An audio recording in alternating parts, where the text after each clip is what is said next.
All right, limit definition of a derivative. This is probably one of the most useless things you're going to do in Calc 1, just because you're going to be able to solve derivatives using the power rule. But, you have to do it, and I'm here to show you how to do it.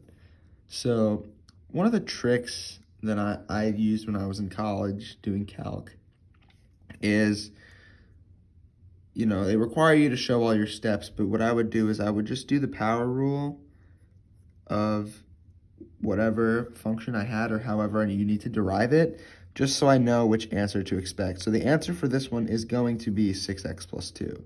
Now I just have to make sure that my work lines up to get me 6x plus 2. For this one, it'd be 3x squared.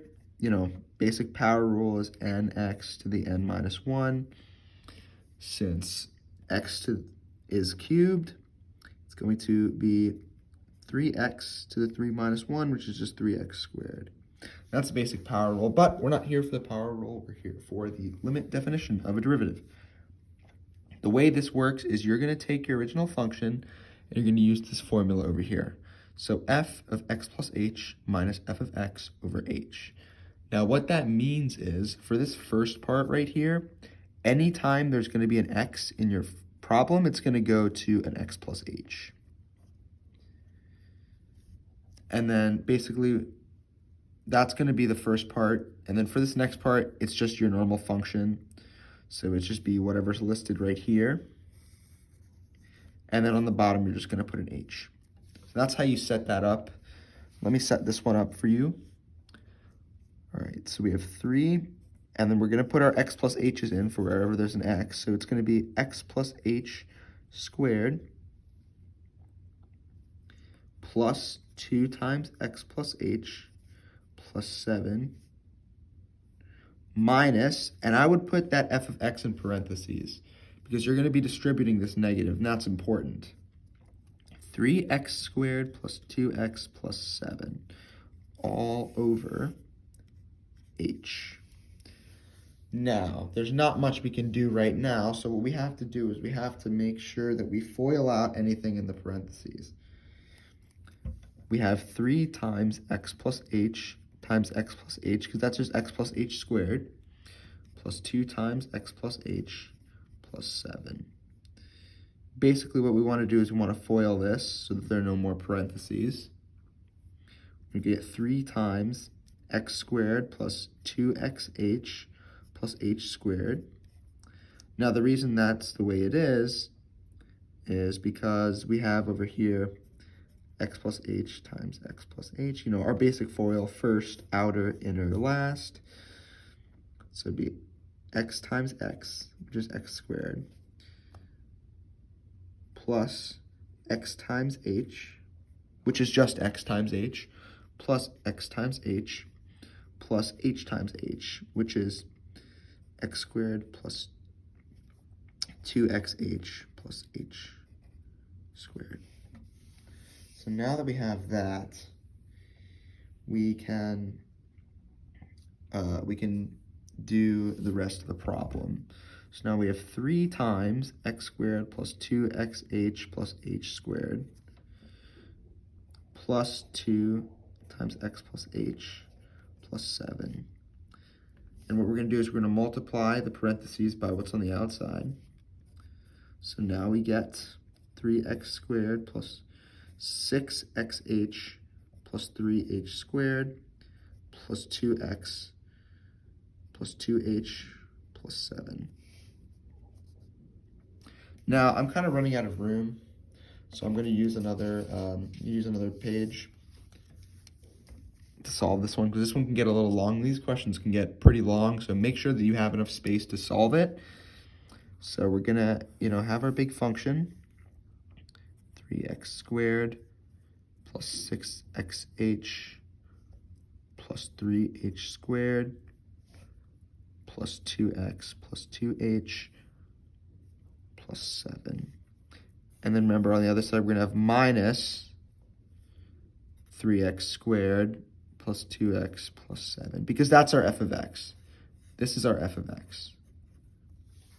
And, in the beginning it said f of x is equal to 3x squared plus 2x plus 7. So now that we have that, we need to get rid of some terms on the top in order to make this simpler. Now, we see that we have a 3x squared and a negative 3x squared, so those would cancel out. We see we have a positive 2. Actually, I forgot to do something. Before I continue, I did forget to do something. What you have to do is you have to distribute the negative before you start.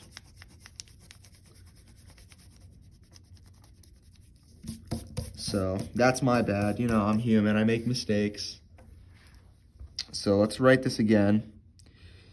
3x squared plus 6xh plus 3h squared plus 2x plus 2h plus 7 minus, and still in parentheses, we have 3x squared plus 2x plus 7. Now, we want to distribute this negative. So we're going to distribute this negative to all three terms. This part is important. Put a big star right here because that is important. You will get the wrong answer if you don't distribute the negative. So when we distribute the negative, we get negative 3x squared minus 2x minus 7. We have that right there. 3x squared plus 6xh plus 3h squared plus 2x plus 2h plus 7 minus 3x squared minus 2x minus 7. All over h. Now, we have a bunch of jargon right here, and we need to make sure that we don't have this much shit to deal with. So what we're going to do is we're going to get rid of our like terms. So as you can see, we have 3x squared and negative 3x squared. That can cancel out. We have positive 2x and negative 2x. That's going to cancel out. We have negative 7 and positive 7. Goodbye. Now we're left with only stuff that doesn't cancel out. 6xh plus 3h squared plus 2h all over h. Now, what we can do is we can get rid of this h on the bottom because we have an h in all of our terms. So we can get rid of all the h's. This is an h squared, so it'll just become an h. So now we have 6x plus 3h plus 2. Now, I know you're probably confused because you see this h. Well, we already got rid of the h's. What do we do now? Well, here's where limits come in. What we're going to do is we're going to set the limit as h approaches 0 of 6x plus 3h plus 2. Now, since the limit of h approaches 0, it essentially is 6x plus 3 times 0 plus 2, which would give us our answer 6x plus 2. Now, if we go back and check, do the power rule, 3x squared plus 2x plus 7. We do our power rule, we get 6x plus 2. That's our answer.